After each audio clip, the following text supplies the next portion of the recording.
Eu estava sob anestesia há quase 3 horas.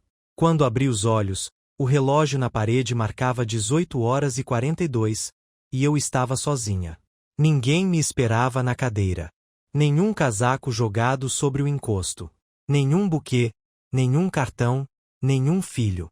Uma enfermeira perguntou se eu precisava de lascas de gelo, e eu concordei porque minha garganta estava seca. Ela me chamou de querida. Eu queria que ela me chamasse pelo nome. Não porque eu estivesse ofendida. Só porque me lembrava que eu ainda tinha um. Eu sou Irene Mallory. Tenho 71 anos. E foi nesse momento que percebi que não importava mais. Não para eles. Inscreva-se e conte-me nos comentários de onde você está assistindo. Obrigado. Meu celular estava na gaveta ao lado da cama, ainda no modo avião. Eu não queria acordar com bips ou alertas de notícias. Quando voltei a ligar, não havia nenhuma mensagem nova do Jared. Do meu filho. Apenas uma da farmácia, de 2 dias atrás, me lembrando que meu refil de anticoagulante estava pronto. Observei as sombras se moverem contra a cortina da janela até o corredor escurecer. Serviram algo que chamavam de jantar. Sopa cremosa, um pãozinho, meia xícara de gelatina em um ramequim de plástico. Dei 3 mordidas no pãozinho e nada mais. Uma mulher gemeu na cama ao lado. A cortina entre nós estava fechada, mas sua mão estava esticada. Ela agarrava a ponta do lençol como se ele a estivesse segurando. Perguntei se ela precisava de ajuda. Ela disse que não, mas não puxou a mão de volta. Então eu segurei. Só por 1 minuto. Talvez 2. Ela adormeceu primeiro. Ninguém veio naquela noite. Ninguém veio na manhã seguinte também. Minha enfermeira de alta me disse que meu filho não havia retornado a ligação para confirmar o transporte. Ele devia estar ocupado. Ele está sempre ocupado. Não é sarcasmo. Eu não sou assim. Ele tem 3 filhos. A esposa dele tem um trabalho exigente, e ele viaja mais do que fica em casa. Houve um tempo em que eu acreditava que a vida era assim. Agora não tenho tanta certeza. Pedi um vale-táxi. Disseram que não faziam mais isso, mas o enfermeiro, um homem mais jovem chamado Alex, usou seu próprio aplicativo para chamar um para mim. Ele perguntou se alguém estaria em casa quando eu chegasse. Sorri e disse que sim. Eu menti. A casa estava fria. O termostato devia estar no modo ausente. Não reconheceu que eu havia retornado. Assim como meu filho não reconheceu que eu havia saído. Havia 3 envelopes fechados no chão, atrás da porta. Extratos bancários, um folheto de serviços de jardinagem e um cupom para dentista. Todos endereçados a mim. Nenhum deles dizia o que eu precisava ouvir. Sentei-me à mesa da cozinha com meu pacote de alta ainda no colo. As instruções diziam que eu não deveria levantar nada mais pesado do que 2,5 kg. Lembro-me de olhar para o envelope do banco e pensar: o papel não pesa nada, e ainda assim ele está aqui me esmagando. Abri a geladeira. Havia leite vencido. Uma única maçã. Um pote de picles. Não comi nada. Fiquei ali parada, com a porta aberta, deixando a luz bater no meu rosto como se pudesse derreter algo em mim. Quando me sentei novamente, percebi que a bateria do meu celular estava acabando. Conectei-o. Ainda não havia mensagens. Então, desliguei-o novamente. Não para economizar bateria. Só porque me lembrei de como era tranquilo ficar em silêncio. Naquela noite, dormi debaixo de um cobertor no sofá da sala. Não porque a cama fosse desconfortável, mas porque a cama me lembrava muito o hospital. Quando acordei, fiz as malas. Não tudo de uma vez. Só o suficiente. Meus sapatos bons, meus óculos extras, a latinha de brincos que ainda uso, mesmo que ninguém mais perceba. Dei uma última olhada na cozinha. Deixei o leite, mesmo azedo. Imaginei que, se alguém passasse por lá, poderia jogá-lo fora para mim. E então eu fui embora. Nenhum bilhete. Nenhum endereço para correspondência. Nenhuma chave no vaso de flores. Nada. Apenas o zumbido vazio de uma geladeira cheia de coisas que ninguém se preocupou em jogar fora. Antes de tudo isso, minha vida era pequena, mas era plena. Cheia de tarefas, listas e pessoas para cuidar. Eu não me ressentia disso. Eu usava minha utilidade como uma armadura. Eu sabia dobrar um lençol com elástico melhor do que qualquer pessoa que eu já tinha conhecido. Eu sabia qual dos filhos do Jared odiava as crostas e qual deles choraria se as costuras das meias dela não estivessem retas. Eu sabia como suportar a dor sem sangrar em mais ninguém. Essas coisas costumavam ter algum valor.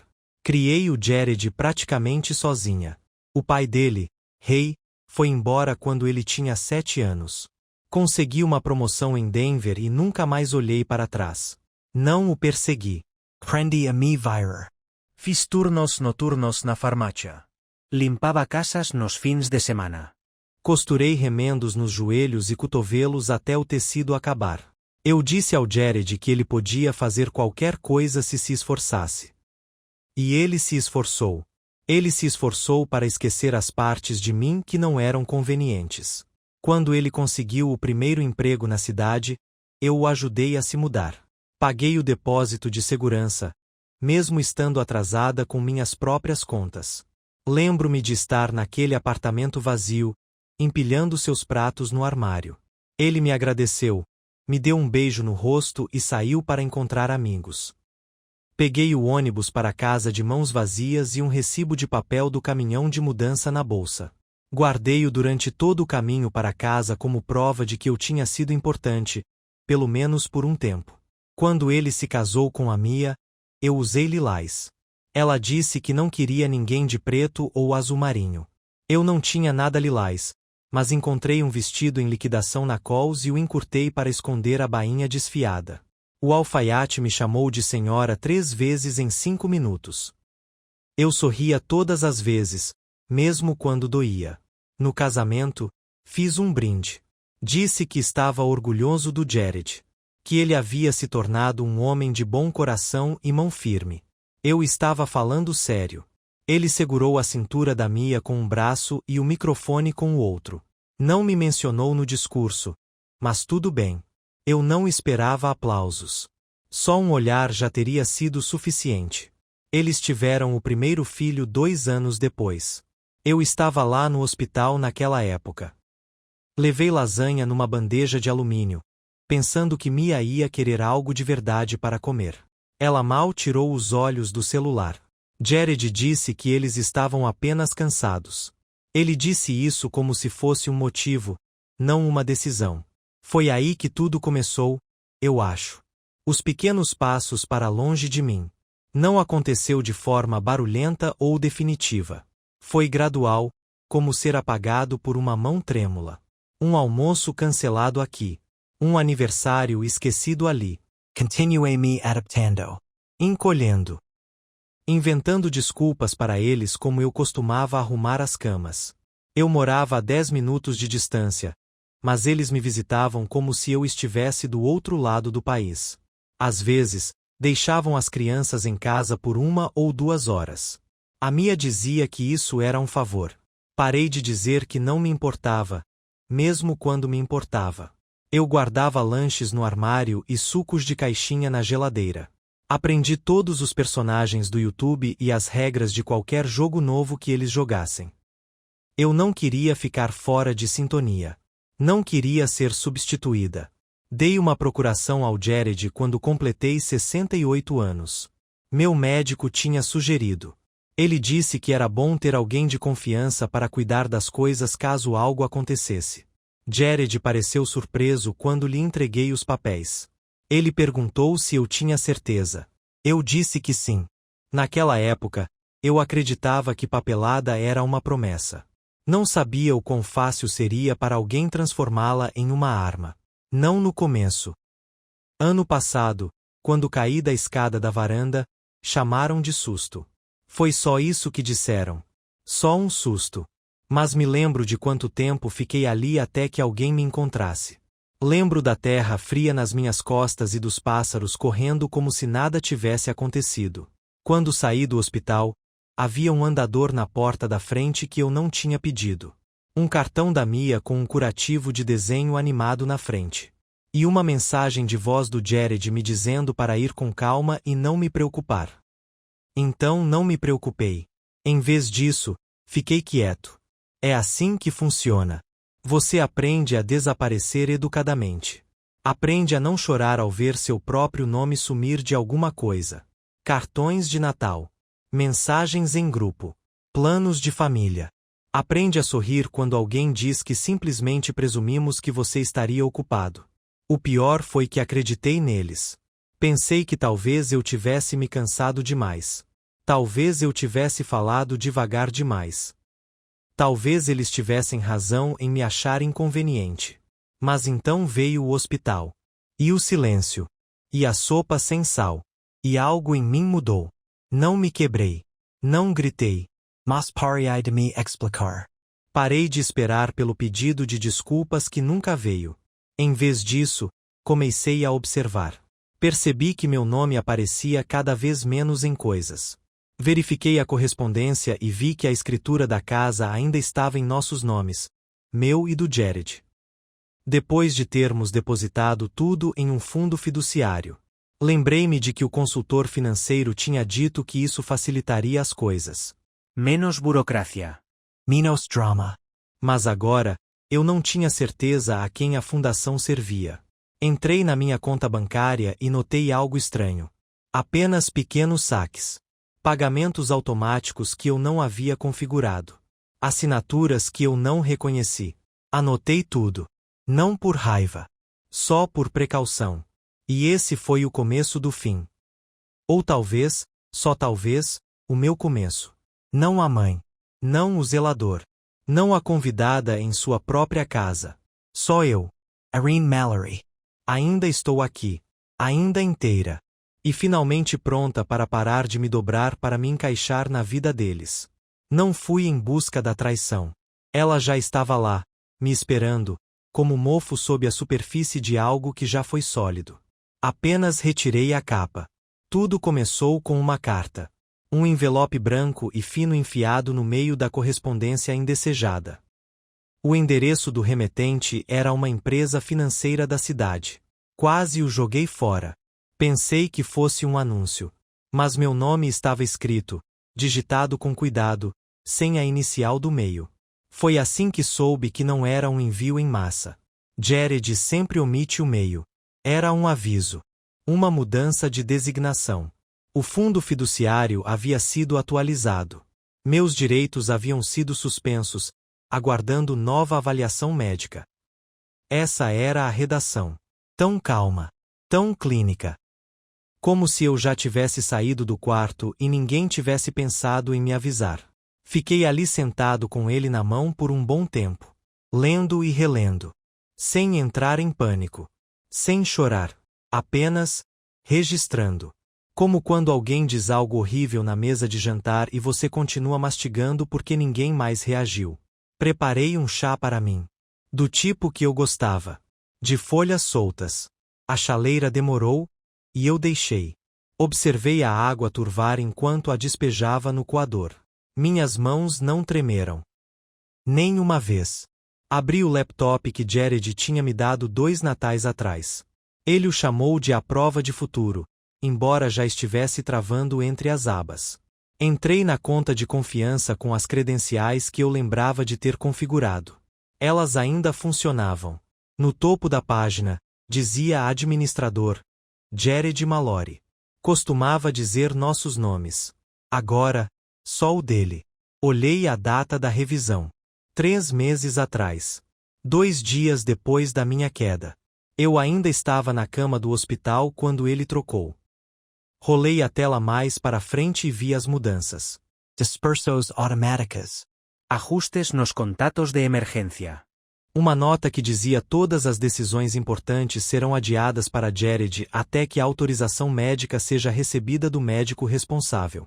Só que ninguém me perguntou. Ninguém me disse que eu estava doente. Ninguém me disse nada. Fiquei ali sentado por um bom tempo. O chá esfriou. Não o bebi. Em vez disso, peguei a pasta que guardava no armário do corredor. Aquela com meus documentos. Certidão de nascimento. A escritura antiga de quando comprei a casa, antes do Jared nascer. Meu testamento. A avaliação da aliança de casamento da minha mãe. Coisas que eu não olhava há anos porque confiei a outra pessoa para cuidar delas para mim. Fulhiai procurando assinaturas. Celos. Eu estava lá, com tinta e reconhecimento de firma. Meu nome não tinha sumido. Ainda não. Isso me deu algo. Não conforto. Não clareza. Mas movimento. No dia seguinte, liguei para a advogada que havia me ajudado com o fundo. Ela pareceu surpresa ao receber minha ligação. A assistente dela perguntou se eu precisava de um defensor do bem-estar presente na ligação. Eu disse que não. Eu disse a ela que queria revisar as mudanças feitas pelo meu filho. Ela hesitou, mas depois disse que, como eu não era mais coadjutor, ela precisaria verificar algumas coisas. Perguntei diretamente se eu havia sido declarado incompetente. Ela hesitou novamente. Não houve atestado médico. Nenhuma ação judicial. Nada formal. Apenas a recomendação de Jared e a urgência do momento. Eu não estava incapacitado. Apenas ignorado. Desliguei o telefone e dobrei a carta de volta no envelope. Naquela noite, verifiquei as câmeras que Jared havia instalado para minha segurança. Abri o aplicativo. O feed estava em branco. Ele havia alterado a senha. Olhei para o pontinho preto acima da porta da frente. Ele me encarou de volta. Uma testemunha silenciosa do meu apagamento. Fui até a cozinha e peguei uma caneta e meu caderno. O mesmo que eu usava para listas de compras, ideias para aniversários, lembretes para renovar receitas. Virei para uma página em branco e anotei todas as mudanças que notei desde o outono. As fechaduras que ele se ofereceu para trocar. As contas desaparecidas da caixa de correio. A vez em que ele disse casualmente que tinha consolidado minhas contas para facilitar as coisas. Mais fácil para quem? Eu não o confrontei. Isso lhe daria o palco. Em vez disso, comecei a me preparar. Encontrei uma segunda advogada. Uma que não conhecia o Jared. Encontrei-me com ela nos fundos de uma cafeteria, usando meu casaco velho com o forro se soltando debaixo do braço. Ela ouviu atentamente. Não me menosprezou. Chamou o ocorrido de excesso informal de tutela. Eu chamei de outra coisa, mas só na minha cabeça. Ela me disse o que eu ainda controlava. O que poderia ser restaurado. Que documentação precisaríamos. Ela não prometeu um resultado. Prometeu apenas um processo. Isso foi o suficiente. Comecei a colecionar. Extratos bancários. Extratos de seguro. Até os papéis da cirurgia que Jared nunca pediu para ver. Imprimi-os lentamente, um por um, passando o papel por uma impressora velha que quase joguei fora no ano passado. Guardei tudo em uma pasta de papel pardo e a coloquei embaixo da gaveta debaixo da cômoda. Só por precaução. Mudei minhas senhas. Liguei para a empresa de segurança e mandei desligar as câmeras. Quando Jared perguntou por que não conseguia mais ver a transmissão, eu disse que tinha havido uma falha. Ele não pressionou. Talvez ele tenha pensado que eu não me lembrava. Talvez tenha presumido que eu não me importava. Mas eu me lembrei. Lembrei-me do tom de voz dele quando ele disse: "Não se estresse com isso, mãe. Você não precisa mais pensar nessas coisas." Lembrei-me de como ele olhou direto para mim quando lhe entreguei a mala do hospital. De como ele se despediu da enfermeira com um abraço, mas nunca mais voltou para o meu quarto. Eu me lembrei de tudo. E eu escrevi tudo. Não para acusar. Para provar que eu existia. Para provar que vi o que eles estavam fazendo. Para provar que eu ainda estava na sala. Não contei a ninguém que estava indo embora. Nem ao advogado, nem ao vizinho que às vezes trazia minha correspondência. Nem ao Jared. Principalmente ao Jared. Ele teria tentado me impedir, não por preocupação, mas porque o controle não gosta de perder o controle silenciosamente.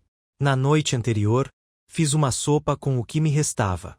Uma lata de feijão branco, meia cebola, 2 cenouras murchas.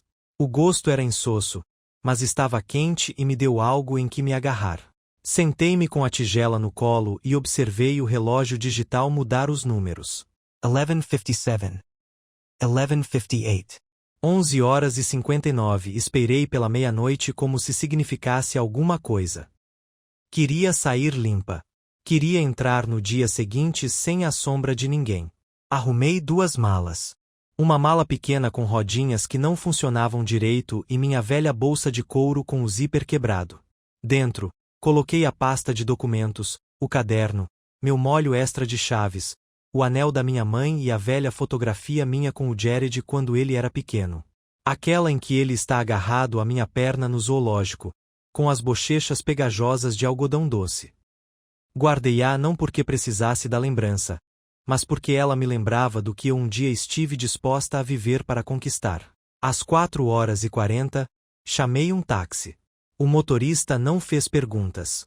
Colocou minhas malas no porta-malas, ligou o aquecedor e tocou jazz suave no rádio. Só contei meu verdadeiro destino quando estávamos a 10 minutos de distância. Pedi que me deixasse em um motel perto da periferia da cidade, do tipo que as pessoas costumam alugar por semana, não por noite. Não era nada glamouroso. O carpete estava duro de anos de degraus e o abajur não tinha cúpula. Mas a cama estava arrumada e a porta trancada por dentro. Paguei em dinheiro. A mulher no balcão nem pediu documento de identidade. Ela me entregou a chave e um controle remoto de papel, preso com fita adesiva. Esse tipo de anonimato me pareceu uma graça. Sentei-me na cama e deixei as mãos repousarem no colo. Foi a primeira vez que percebi que não estava assustada. Nem oliviodo. Apenas imóvel. Como se meu sistema nervoso finalmente tivesse baixado a guarda. Sem telefonemas. Sem câmeras. Sem compromissos. Apenas uma mulher em um quarto, inteira novamente porque ninguém mais estava olhando. A primeira coisa que fiz foi fazer uma lista. Não de tarefas. Não de queixas. Uma lista de coisas que eu possuía e que ninguém podia tocar. O meu nome. Minha caligrafia. Minha memória. A maneira como eu preparava o chá. 2 minutos, não mais. Do jeito que eu sempre corto as maçãs em oitavos, nunca em quartos. O riso que eu não usava há anos, mas ainda conseguia sentir nas costelas. Anotei tudo como um inventário. Para me lembrar de que não tinha chegado aqui de mãos vazias. Fiquei naquele quarto por 3 dias. Comi o que comprei no posto de gasolina ao lado. Salada de atum em caixinhas, biscoitos, água mineral, uma banana com um machucado na lateral. Observei as pessoas entrando e saindo pelas persianas. Um homem carregando 2 crianças em um braço e um engradado de 6 cervejas no outro. Uma mulher fumando de chinelo. Ninguém me notou, e não mencionei meu nome. No 4º dia, caminhei até a biblioteca. Eram 3 quilômetros, mas minhas pernas se lembravam do caminho. Sentei-me em um dos computadores públicos e imprimi os formulários que o novo advogado havia me enviado por e-mail. Revogação da procuração. Pedido de reintegração de posse para co-curador. Notificação de investigação de bens. Meu nome em negrito. Sem Jared. Enviei-os com certificado. A mulher dos correios perguntou se eu queria um recibo. Eu disse que sim e o guardei no bolso como um talismã. Naquela tarde, comprei um telefone pré-pago. Não transferi meu número. Não dei o novo para ninguém. Nem mesmo para a advogada. Disse a ela que ligaria quando estivesse pronta. Naquela primeira semana, não falei mais do que um punhado de palavras. Não porque estivesse triste. Porque havia algo sagrado naquele silêncio. Ninguém esperando. Ninguém explicando. Ninguém me controlando. Li livros da biblioteca, brochuras antigas, do tipo com páginas amareladas e lombe. Adas rachadas. Li sobre mulheres que pegaram trens, mulheres que acenderam fogueiras, mulheres que se sentaram em salas vazias e esperaram que a respiração voltasse. À noite, dormia sem olhar o celular. Parei de me preocupar com as horas. Deixei o corpo decidir. Certa vez, na lavanderia do motel, vi uma mulher mais ou menos da minha idade dobrando toalhas. Suas mãos eram rápidas e experientes. Ela não levantou os olhos até eu perguntar se precisava de ajuda. Ela sorriu como não sorria há anos. Você está aqui há muito tempo? Ela perguntou. Eu disse, só o suficiente. Ela assentiu como se tivesse entendido. Dobramos as toalhas juntas. Leito a leito. Silenciosamente. Sem troca de nomes. Mas parecia algo. Uma pequena âncora num mar de estranhos. Na segunda semana, encontrei um ritmo. Escrevia todas as manhãs no caderno. Não entradas de diário. Apenas verdades. Eles não me perguntaram o que eu queria. Disseram-me que silêncio era amor. Disseram que eu tive sorte. Eles estavam errados. Eu não estava com raiva. Eu não estava quebrada. Eu estava me tornando outra coisa. Uma mulher que não precisava da permissão do filho para existir. Na 15ª manhã, comprei um jornal e circulei um anúncio de um quarto para alugar. Entrada privativa. Cozinha pequena. Sem animais de estimação. Liguei e deixei uma mensagem. Quando o senhorio retornou a ligação, eu disse que meu nome era Irene. Sou Irene. Ele perguntou se eu era quieta. Eu disse que sim. Mudei-me na semana seguinte. Sem endereço para encaminhamento. Sem anúncio. Sem encerramento embrulhado em laço. Apenas um quarto. Uma chave. Uma porta trancada que abri por escolha própria. E pela primeira vez em muito tempo, minha vida me pertencia novamente. O quarto ficava nos fundos de uma casa térrea com tinta descascada e sinos de vento que não paravam nunca. O proprietário se chamava Martim. Ele não fez muitas perguntas. Apenas me entregou uma chave de latão e me mostrou como abrir a fechadura complicada. Disse que a água demorava para esquentar e que o detector de fumaça era muito sensível. Eu disse que não fumava, e ele assentiu como se isso bastasse. Havia uma cama de solteiro, uma escrivaninha pequena, uma prateleira com um parafuso solto e uma janela que dava para um pedaço de quintal cheio de dentes de leão e cadeiras de jardim enferrujadas. Gustava. Não fingia ser mais do que era. Não tinha lembranças. Nenhum fantasma de vozes me dizendo que eu estava pensando demais. Na primeira noite, desfiz as malas lentamente. Dobrei minhas roupas na única gaveta. Alinhei meu creme hidratante e meu pente na pequena prateleira sobre a pia. Pendurei a foto antiga do zoológico no gancho perto da janela, não porque sentisse falta daquele dia, mas porque queria me lembrar de que um dia segurei uma criança que precisava de mim. Então fiz chá e fiquei sentado em silêncio. Não o silêncio de ser ignorado. O silêncio de estar sozinho de propósito. Abri o caderno e adicionei uma frase à lista de verdades. Eles pararam de ligar quando parei de perguntar. Essa foi a primeira coisa que percebi naquele novo lugar. O quanto eu havia me treinado para estender a mão. Quantas vezes eu havia preenchido o silêncio com conversas triviais ou sugestões. Quantos convites eu havia feito só para virarem um plano B. Então eu parei. Deixei a linha ficar frouxa. E algo milagroso aconteceu. Ninguém veio procurar.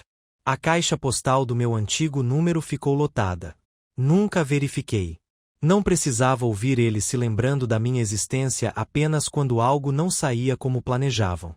Eu tinha notícias da advogada uma vez por semana. Ela dizia que os documentos tinham sido entregues. Que a assinatura do Jared parecia surpresa, se é que isso era possível. Ela me leu um dos e-mails que ele respondeu. Ele disse que só estava tentando me proteger. Que não entendia porque eu estava dificultando as coisas. Que talvez eu estivesse confusa. Eu não fiquei confuso. Lembrei-me de tudo com a nitidez de alguém que passou anos ouvindo que havia entendido mal. Pedi que ela não respondesse em meu nome. Deixe-nos ficar sentados com isso, eu disse. Que o silêncio seja a resposta. E ela fez. Eu costumava pensar que vingança era algo barulhento. Uma porta batida. Uma verdade gritada. Uma saída dramática que deixa todos atordoados. Mas não. Vingança, para mim, era uma carta datilografada. Uma assinatura revogada. Uma chave de casa deixada num gancho que ninguém percebeu. Era saber que eu poderia desaparecer e a terra continuaria girando, e eu seria mais livre por isso. Comecei a caminhar todas as manhãs, pouco antes de o sol atingir a beira dos telhados. Eu fazia o caminho mais longo pelo bairro, passando pelo pátio da escola e pelo brechó da igreja, até a Ponte Velha, onde os pássaros se reuniam como velhas fofoqueiras. Ninguém sabia onde eu estava. Ninguém me rastreou. Ninguém perguntou a que horas eu chegaria em casa. Certa manhã, conheci uma mulher com um chapéu de palha torto e um labrador preto velho demais para acompanhar. Ela sorriu como se eu não fosse invisível. Disse que seu nome era Lorna. Disse que fazia o mesmo circuito todos os dias, para evitar que a dor se instalasse em seus ossos. Não perguntei quem ela havia perdido. Ela não perguntou do que eu estava fugindo. Caminhamos juntos 3 vezes naquela semana. Às vezes conversávamos. Às vezes, não. Mas notei que ela começou a trazer uma segunda garrafa térmica. Ela me entregava sem dizer uma palavra. Café. Doce demais. Mas eu bebia mesmo assim. Eu não me importava em ser conhecido em pequenas coisas. Consegui um emprego de meio período arquivando documentos em um cartório. 3 horas por dia, 4 dias por semana. Trabalho tranquilo. Ninguém se importava com a minha história. Só gostavam que eu fosse cuidadoso com pastas e não demorasse muito para almoçar. Martim, o senhorio, bateu uma vez para perguntar se eu precisava de alguma coisa. Eu disse que não. Ele deixou um saquinho de ameixas na entrada no dia seguinte. Disse que eram da árvore do primo dele. Era assim que a gentileza parecia agora. Sem palavras. Desapegado. Sem compromisso. E eu valorizei isso. Voltei a guardar recibos. Não por obrigação, mas porque me dava a sensação de estar construindo algo. Mesmo que fosse apenas um amontoado de pequenas decisões que tomei sem a permissão de ninguém. À noite, eu escrevi. Não histórias. Não letras. Apenas memórias que eu queria guardar. As que eu escolhi, não as que foram escolhidas para mim. O som da risada de bebê de Jared. O peso exato da minha aliança de casamento no dia em que a tirei. A maneira como meu pai costumava amarrar minhas botas em nós duplos. Escrevi tudo. Uma retomada. Um resgate silencioso de mim mesma. Eu não precisava de um tribunal.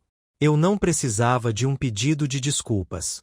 Eu não precisava que Jared entendesse, ou que Mia sentisse arrependimento, ou que os netos se lembrassem do meu aniversário.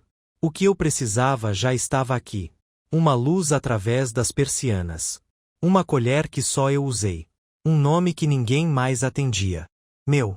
E pela primeira vez em décadas, eu não devia isso a ninguém. A primeira vez que ouvi o pânico deles, foi através do advogado. Ela ligou numa terça-feira de manhã. Eu estava sentado na varanda do quarto que aluguei, tomando um café fraco em uma caneca azul lascada que encontrei no brechó. Os pássaros estavam mais barulhentos do que o normal. Ou talvez eu estivesse apenas mais quieto. Ela disse que Jared ligou para o escritório dela 4 vezes em 2 dias. Deixou mensagens de voz. Enviou um e-mail com o rótulo urgente. Por favor, responda. Ele não tinha notícias minhas. Não sabia para onde eu tinha ido.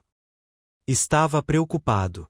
Pedi calmamente a ela que confirmasse o recebimento dos formulários legais, mas nada mais. Nenhuma atualização. Nenhum endereço para encaminhamento. Nenhuma garantia. Deixe-os ficar sentados com isso. É assim que o silêncio funciona. No começo, eles não percebem. Depois, fingem que é mútuo. Depois, entram em pânico. Não porque sentem sua falta, mas porque perderam o controle da história. Não me vangloriei. Não sou assim. Mas me permiti um sorrisinho. Só um vislumbre. Depois, fechei o telefone e voltei à minha manhã. 3 dias depois, chegou a primeira mensagem de voz. Não no telefone pré-pago. Aquele número ainda era só meu. Era do antigo telefone fixo que eu mantinha conectado por hábito, ligado na parede perto da cozinha. Eu não tinha dado o número para ninguém, exceto para o advogado e o cartório. Mas Jared encontrou. Ele deve ter ligado para todos os contatos que tinha. Ou talvez tenha pago alguém para encontrá-lo. A voz na secretária eletrônica era cautelosa. Ei, mãe. Só queria saber como você está.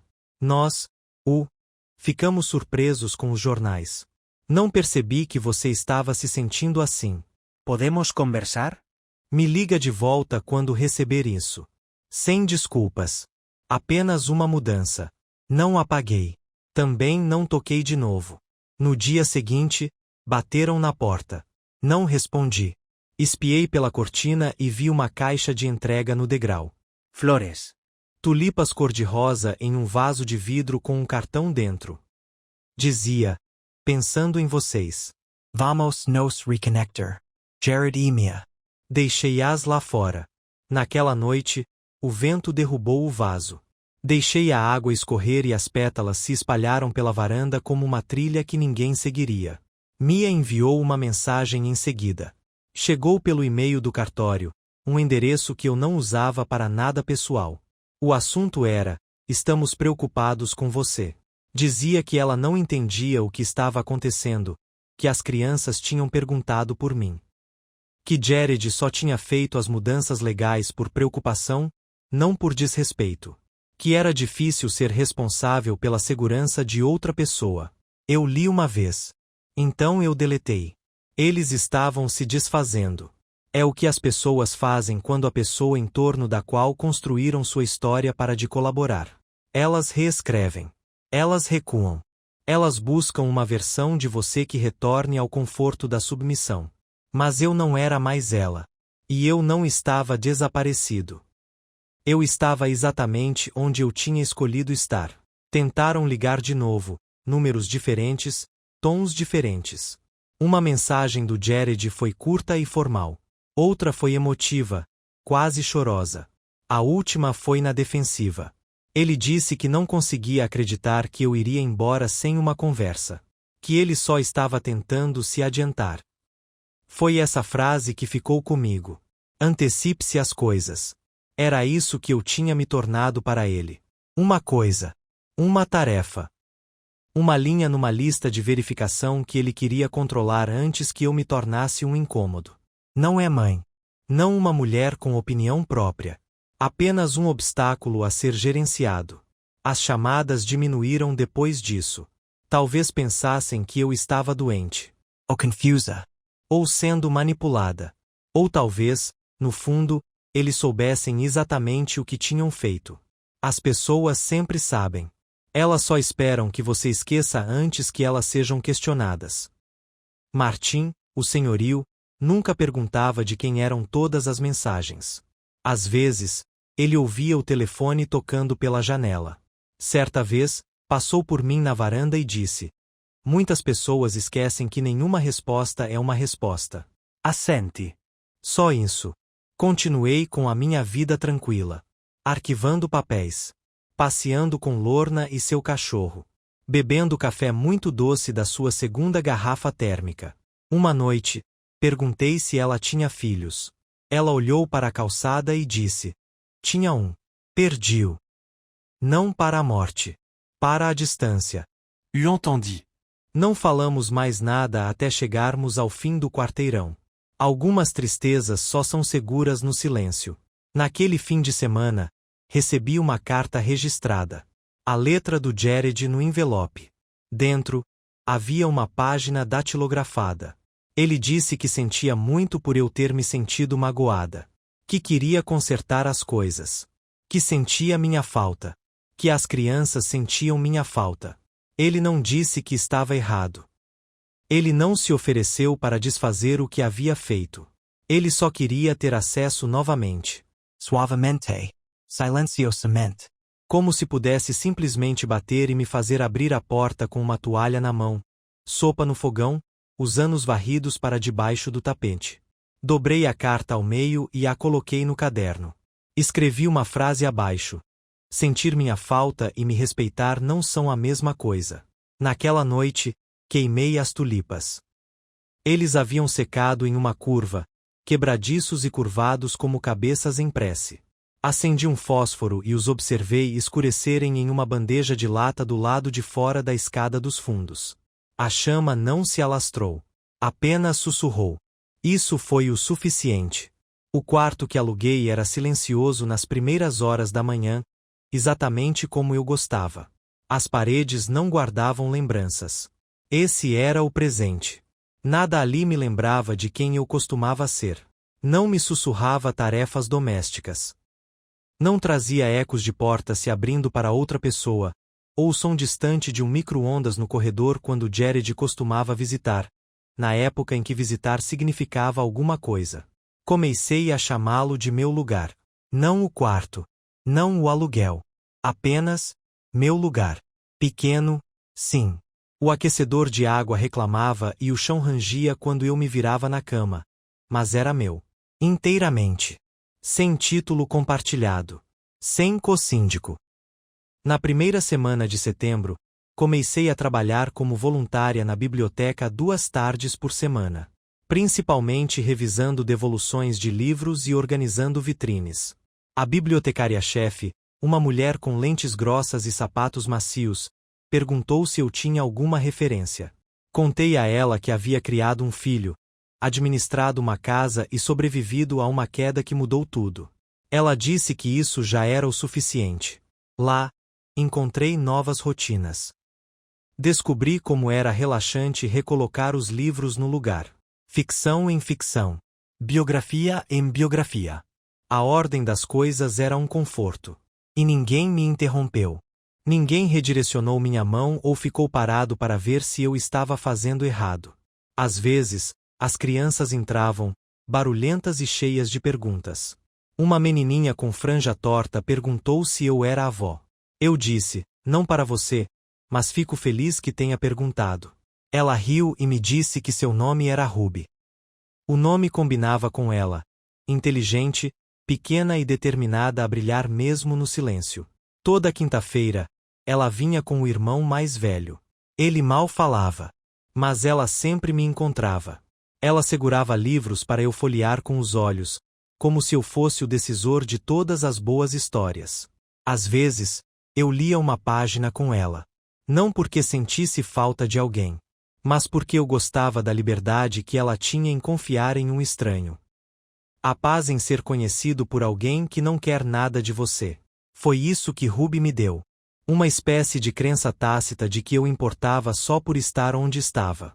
Certa noite, enquanto eu guardava uma fileira de romances grandes devolvidos, Lorna apareceu com seu cachorro. Ela não precisava de livros, só de companhia. Eu percebi. Ela sentou-se na cadeira à minha frente na área de leitura e perguntou: Você já pensou em ligar para eles? Não perguntei a quem ela se referia. Eu disse, não ultimamente.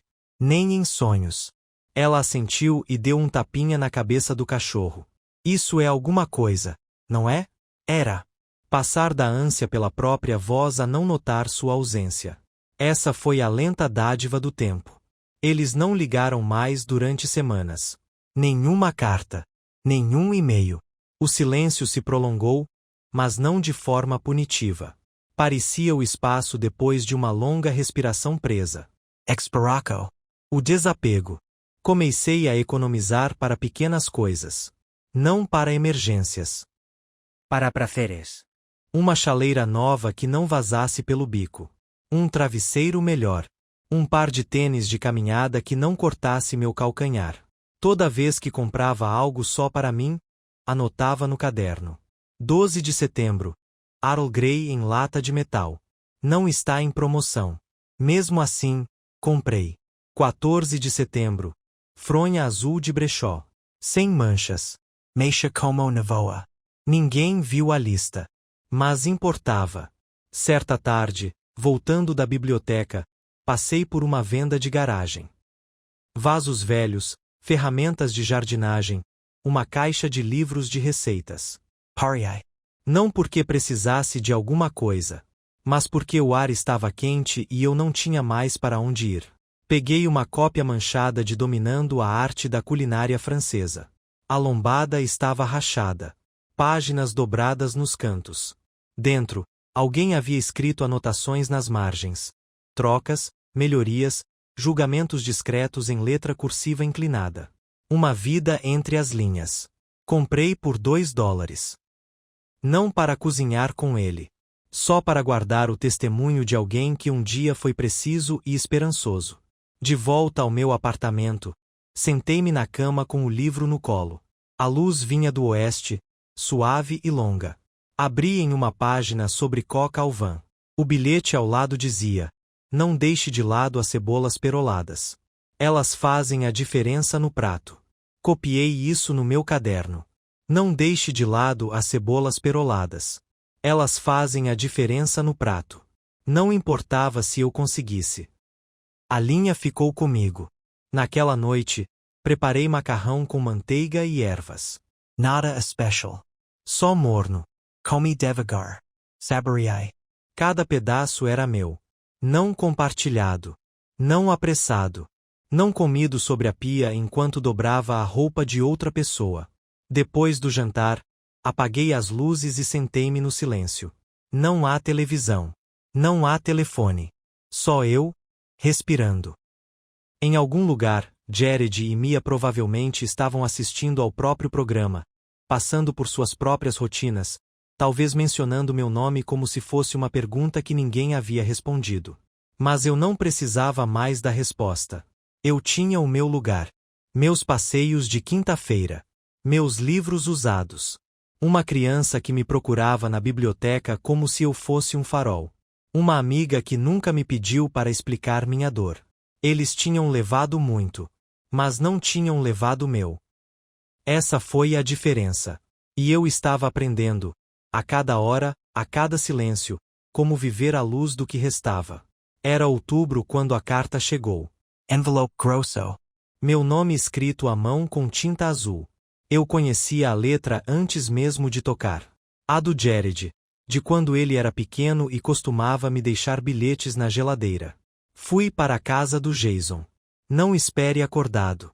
Ele ainda curvava o R minúsculo como eu havia lhe ensinado. Sentei-me à pequena escrivaninha perto da janela e segurei o envelope no colo.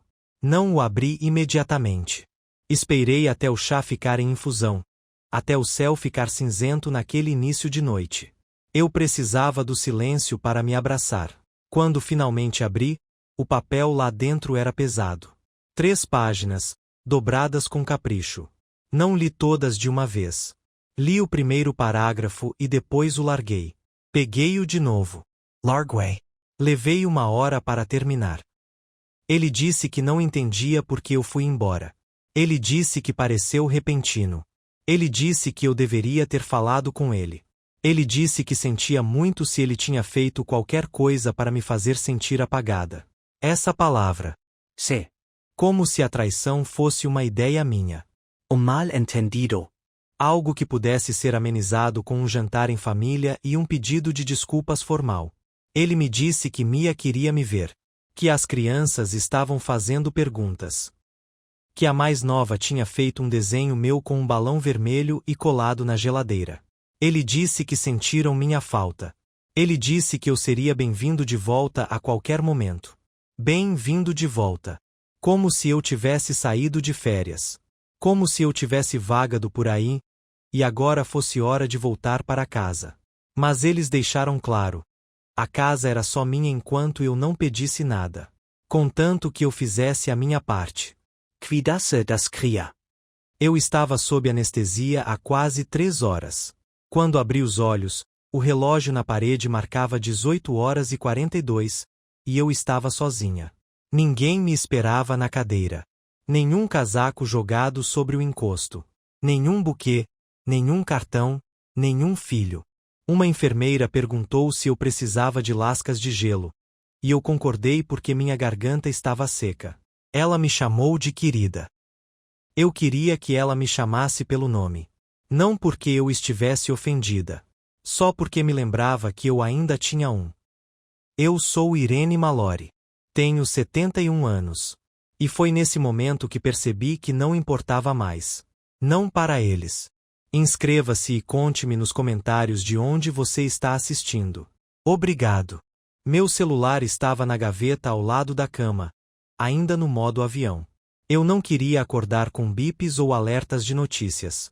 Quando voltei a ligar, não havia nenhuma mensagem nova do Jared. Do meu filho. Apenas uma da farmácia, de 2 dias atrás, me lembrando que meu refil de anticoagulante estava pronto. Observei as sombras se moverem contra a cortina da janela até o corredor escurecer. Serviram algo que chamavam de jantar.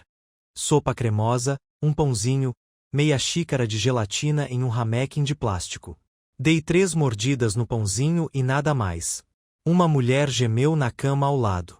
A cortina entre nós estava fechada, mas sua mão estava esticada. Ela agarrava a ponta do lençol como se ele a estivesse segurando. Perguntei se ela precisava de ajuda. Ela disse que não, mas não puxou a mão de volta. Então eu segurei.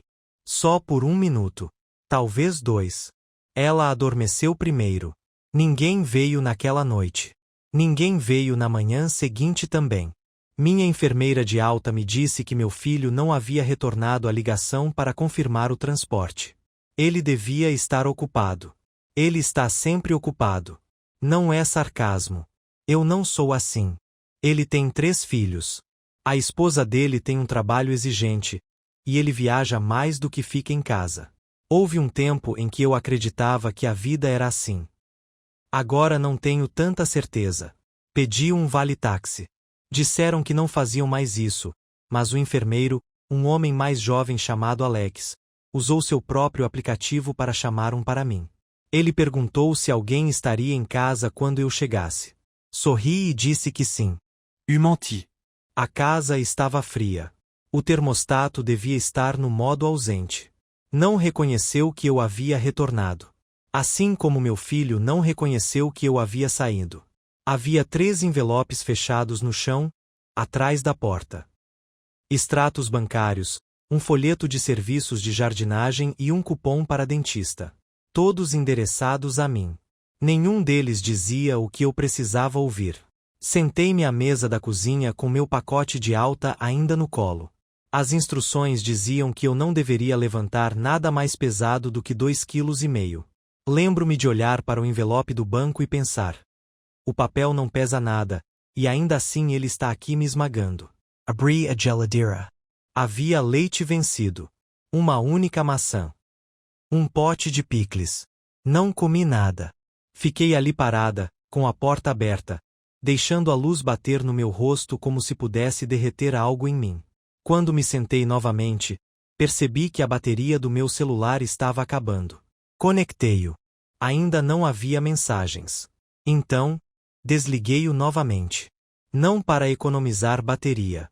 Só porque me lembrei de como era tranquilo ficar em silêncio. Naquela noite, dormi debaixo de um cobertor no sofá da sala. Não porque a cama fosse desconfortável, mas porque a cama me lembrava muito o hospital. Quando acordei, fiz as malas. Não tudo de uma vez. Só o suficiente. Meus sapatos bons, meus óculos extras, a latinha de brincos que ainda uso, mesmo que ninguém mais perceba. Dei uma última olhada na cozinha. Deixei o leite, mesmo azedo. Imaginei que, se alguém passasse por lá, poderia jogá-lo fora para mim. E então eu fui embora. Nenhum bilhete. Nenhum endereço para correspondência. Nenhuma chave no vaso de flores. Nada. Apenas o zumbido vazio de uma geladeira cheia de coisas que ninguém se preocupou em jogar fora. Antes de tudo isso, minha vida era pequena, mas era plena. Cheia de tarefas, listas e pessoas para cuidar. Eu não me ressentia disso. Eu usava minha utilidade como uma armadura. Eu sabia dobrar um lençol com elástico melhor do que qualquer pessoa que eu já tinha conhecido. Eu sabia qual dos filhos do Jared odiava as crostas e qual deles choraria se as costuras das meias dela não estivessem retas. Eu sabia como suportar a dor sem sangrar em mais ninguém. Essas coisas costumavam ter algum valor. Criei o Jared praticamente sozinha. O pai dele, Ray, foi embora quando ele tinha 7 anos. Consegui uma promoção em Denver e nunca mais olhei para trás. Não o persegui. Prendi a mi Vire. Fiz turnos noturnos na farmácia. Limpava casas nos fins de semana. Costurei remendos nos joelhos e cotovelos até o tecido acabar. Eu disse ao Jared que ele podia fazer qualquer coisa se esforçasse. E ele se esforçou. Ele se esforçou para esquecer as partes de mim que não eram convenientes. Quando ele conseguiu o primeiro emprego na cidade, eu o ajudei a se mudar. Paguei o depósito de segurança, mesmo estando atrasada com minhas próprias contas. Lembro-me de estar naquele apartamento vazio, empilhando seus pratos no armário. Ele me agradeceu, me deu um beijo no rosto e saiu para encontrar amigos. Peguei o ônibus para casa de mãos vazias e um recibo de papel do caminhão de mudança na bolsa. Guardei-o durante todo o caminho para casa como prova de que eu tinha sido importante, pelo menos por um tempo. Quando ele se casou com a Mia, eu usei lilás. Ela disse que não queria ninguém de preto ou azul marinho. Eu não tinha nada lilás, mas encontrei um vestido em liquidação na Kohl's e o encurtei para esconder a bainha desfiada. O alfaiate me chamou de senhora 3 vezes em 5 minutos. Eu sorria todas as vezes, mesmo quando doía. No casamento, fiz um brinde. Disse que estava orgulhoso do Jared. Que ele havia se tornado um homem de bom coração e mão firme. Eu estava falando sério. Ele segurou a cintura da Mia com um braço e o microfone com o outro. Não me mencionou no discurso, mas tudo bem. Eu não esperava aplausos. Só um olhar já teria sido suficiente. Eles tiveram o primeiro filho 2 anos depois. Eu estava lá no hospital naquela época. Levei lasanha numa bandeja de alumínio, pensando que Mia ia querer algo de verdade para comer. Ela mal tirou os olhos do celular. Jared disse que eles estavam apenas cansados. Ele disse isso como se fosse um motivo, não uma decisão. Foi aí que tudo começou, eu acho. Os pequenos passos para longe de mim. Não aconteceu de forma barulhenta ou definitiva. Foi gradual, como ser apagado por uma mão trêmula. Um almoço cancelado aqui. Um aniversário esquecido ali. Continue me adaptando. Encolhendo. Inventando desculpas para eles como eu costumava arrumar as camas. Eu morava a 10 minutos de distância, mas eles me visitavam como se eu estivesse do outro lado do país. Às vezes, deixavam as crianças em casa por 1 ou 2 horas. A Mia dizia que isso era um favor. Parei de dizer que não me importava, mesmo quando me importava. Eu guardava lanches no armário e sucos de caixinha na geladeira. Aprendi todos os personagens do YouTube e as regras de qualquer jogo novo que eles jogassem. Eu não queria ficar fora de sintonia. Não queria ser substituída. Dei uma procuração ao Jared quando completei 68 anos. Meu médico tinha sugerido. Ele disse que era bom ter alguém de confiança para cuidar das coisas caso algo acontecesse. Jared pareceu surpreso quando lhe entreguei os papéis. Ele perguntou se eu tinha certeza. Eu disse que sim. Naquela época, eu acreditava que papelada era uma promessa. Não sabia o quão fácil seria para alguém transformá-la em uma arma. Não no começo. Ano passado, quando caí da escada da varanda, chamaram de susto. Foi só isso que disseram. Só um susto. Mas me lembro de quanto tempo fiquei ali até que alguém me encontrasse. Lembro da terra fria nas minhas costas e dos pássaros correndo como se nada tivesse acontecido. Quando saí do hospital, havia um andador na porta da frente que eu não tinha pedido. Um cartão da Mia com um curativo de desenho animado na frente. E uma mensagem de voz do Jared me dizendo para ir com calma e não me preocupar. Então não me preocupei.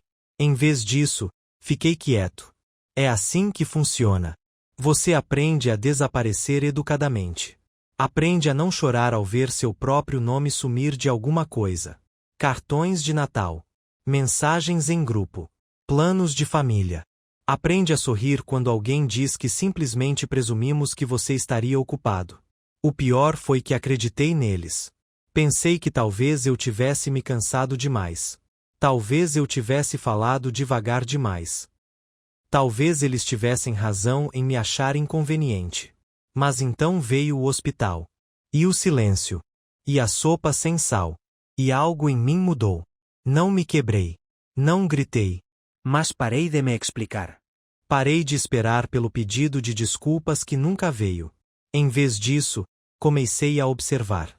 Percebi que meu nome aparecia cada vez menos em coisas. Verifiquei a correspondência e vi que a escritura da casa ainda estava em nossos nomes, meu e do Jared.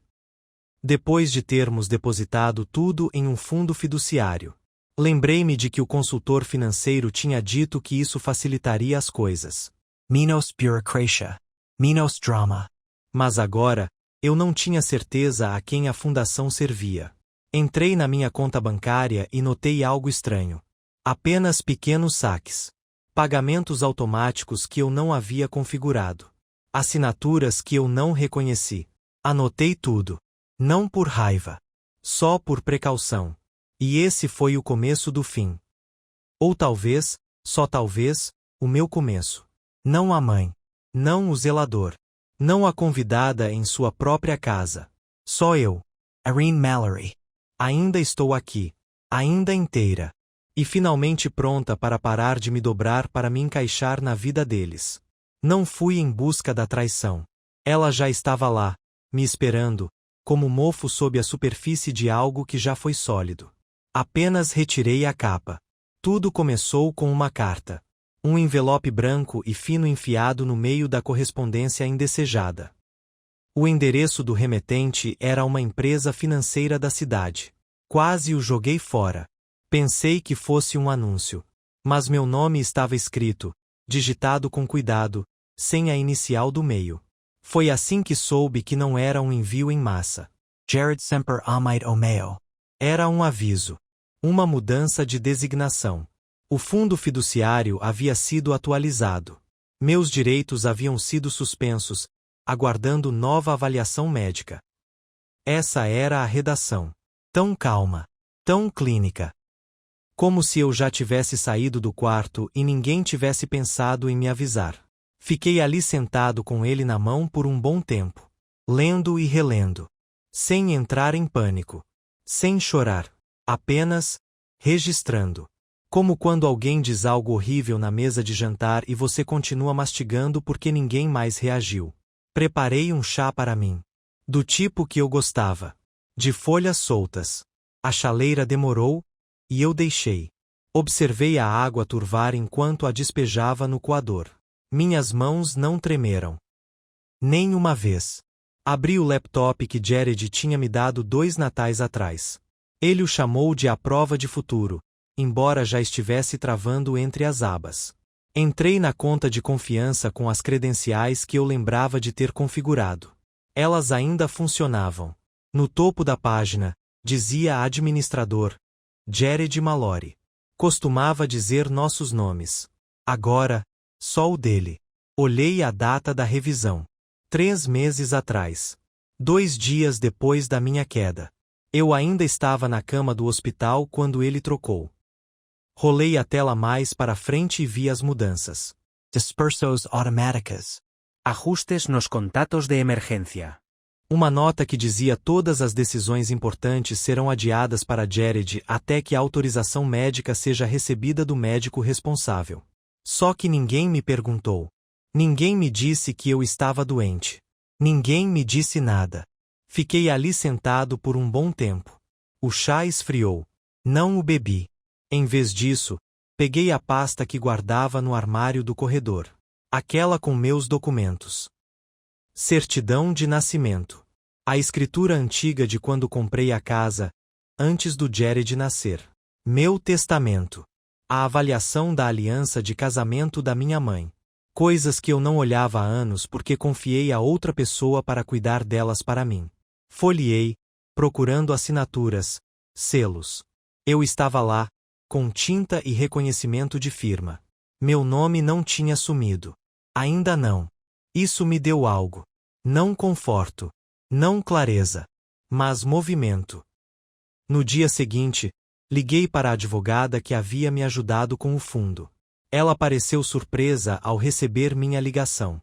A assistente dela perguntou se eu precisava de um defensor do bem-estar presente na ligação. Eu disse que não.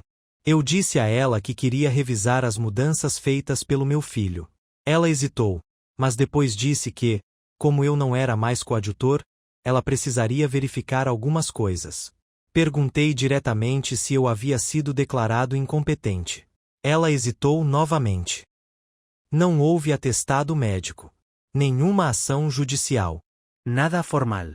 Apenas a recomendação de Jared e a urgência do momento. Eu não estava incapacitado. Apenas ignorado. Desliguei o telefone e dobrei a carta de volta no envelope.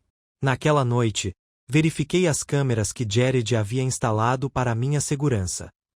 Abri o aplicativo. O feed estava em branco. Ele havia alterado a senha.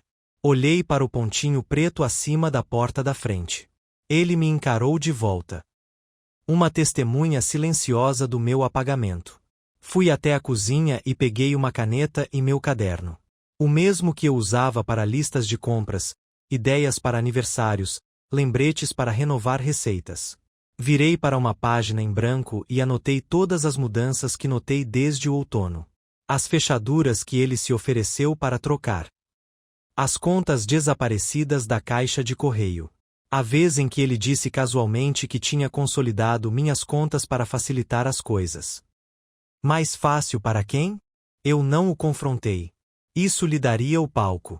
Em vez disso, comecei a me preparar. Encontrei uma segunda advogada. Uma que não conhecia o Jared. Encontrei-me com ela nos fundos de uma cafeteria, usando meu casaco velho com o forro se soltando debaixo do braço. Ela ouviu atentamente. Não me menosprezou. Chamou o ocorrido de excesso informal de tutela. Eu chamei de outra coisa, mas só na minha cabeça. Ela me disse o que eu ainda controlava. O que poderia ser restaurado. Que documentacao precisaríamos? Ela não prometeu um resultado. Prometeu apenas um processo. Isso foi o suficiente. Comissaria Kalishinar. Extratos bancários. Extratos de seguro. Até os papéis da cirurgia que Jared nunca pediu para ver. Imprimi-os lentamente, um por um, passando o papel por uma impressora velha que quase joguei fora no ano passado. Guardei tudo em uma pasta de papel pardo e a coloquei embaixo da gaveta debaixo da comoda. Só por precaução. Mudiai minhas senhas. Liguei para a empresa de segurança e mandei desligar as câmeras. Quando Jared perguntou por que não conseguia mais ver a transmissão, eu disse que tinha havido uma falha. Ele não pressionou. Talvez ele tenha pensado que eu não me lembrava. Talvez tenha presumido que eu não me importava. Mas eu me lembrei. Lembrei-me do tom de voz dele quando ele disse: "Não se estresse com isso, mãe. Você não precisa mais pensar nessas coisas." Lembrei-me de como ele olhou direto para mim quando lhe entreguei a mala do hospital. De como ele se despediu da enfermeira com um abraço, mas nunca mais voltou para o meu quarto. Eu me lembrei de tudo. E eu escrevi tudo. Não para acusar. Para provar que eu existia. Para provar que vi o que eles estavam fazendo. Para provar que eu ainda estava na sala. Não contei a ninguém que estava indo embora. Nem ao advogado, nem ao vizinho que às vezes trazia minha correspondência. Nem ao Jared. Principalmente ao Jared. Ele teria tentado me impedir, não por preocupação, mas porque o controle não gosta de perder o controle silenciosamente. Na noite anterior, fiz uma sopa com o que me restava. Uma lata de feijão branco, meia cebola, 2 cenouras murchas. O gosto era insosso, mas estava quente e me deu algo em que me agarrar. Sentei-me com a tigela no colo e observei o relógio digital mudar os números. 11:57. 11:58. 11h59. Esperei pela meia-noite como se significasse alguma coisa. Queria sair limpa. Queria entrar no dia seguinte sem a sombra de ninguém. Arrumei 2 malas. Uma mala pequena com rodinhas que não funcionavam direito e minha velha bolsa de couro com o zíper quebrado. Dentro, coloquei a pasta de documentos, o caderno, meu molho extra de chaves, o anel da minha mãe e a velha fotografia minha com o Jared quando ele era pequeno. Aquela em que ele está agarrado à minha perna no zoológico, com as bochechas pegajosas de algodão doce.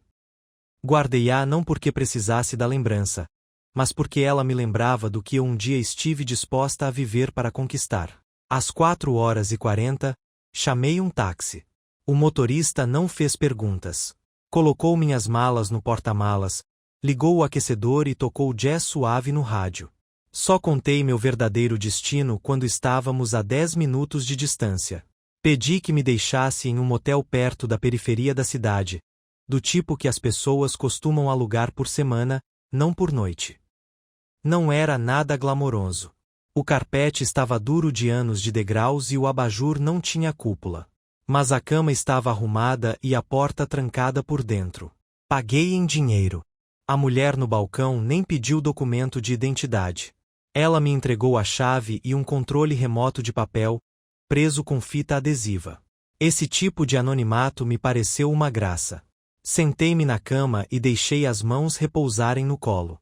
Foi a primeira vez que percebi que não estava assustada. Nem oliviodo. Apenas imóvel. Como se meu sistema nervoso finalmente tivesse baixado a guarda. Sem telefonemas. Sem câmeras. Sem compromissos. Apenas uma mulher em um quarto, inteira novamente porque ninguém mais estava olhando. A primeira coisa que fiz foi fazer uma lista. Não de tarefas. Não de queixas. Uma lista de coisas que eu possuía e que ninguém podia tocar. O meu nome. Minha caligrafia. Minha memória. A maneira como eu preparava o chá. 2 minutos, não mais. Do jeito que eu sempre corto as maçãs em oitavos, nunca em quartos. O riso que eu não usava há anos, mas ainda conseguia sentir nas costelas. Anotei tudo como um inventário, para me lembrar de que não tinha chegado aqui de mãos vazias. Fiquei naquele quarto por 3 dias. Comi o que comprei no posto de gasolina ao lado: salada de atum em caixinhas, biscoitos, água mineral, uma banana com um machucado na lateral. Observei as pessoas entrando e saindo pelas persianas. Um homem carregando 2 crianças em um braço e um engradado de 6 cervejas no outro. Uma mulher fumando de chinelo. Ninguém me notou, e não mencionei meu nome. No 4º dia, caminhei até a biblioteca. Eram 3 quilômetros, mas minhas pernas se lembravam do caminho. Sentei-me em um dos computadores públicos e imprimi os formulários que o novo advogado havia me enviado por e-mail. Revogação da procuração. Pedido de reintegração de posse para co-curador. Notificação de investigação de bens. Meu nome em negrito. Sem Jared. Enviei-os com o certificado. A mulher dos correios perguntou se eu queria um recibo. Eu disse que sim e o guardei no bolso como um talismã. Naquela tarde, comprei um telefone pré-pago. Não transferi meu número. Não dei o novo para ninguém. Nem mesmo para a advogada. Disse a ela que ligaria quando estivesse pronta. Naquela primeira semana, não falei mais do que um punhado de palavras. Não porque estivesse triste. Porque havia algo sagrado naquele silêncio. Ninguém esperando. Ninguém explicando. Ninguém me controlando. Li livros da biblioteca, brochuras antigas, do tipo com páginas amareladas e lombe.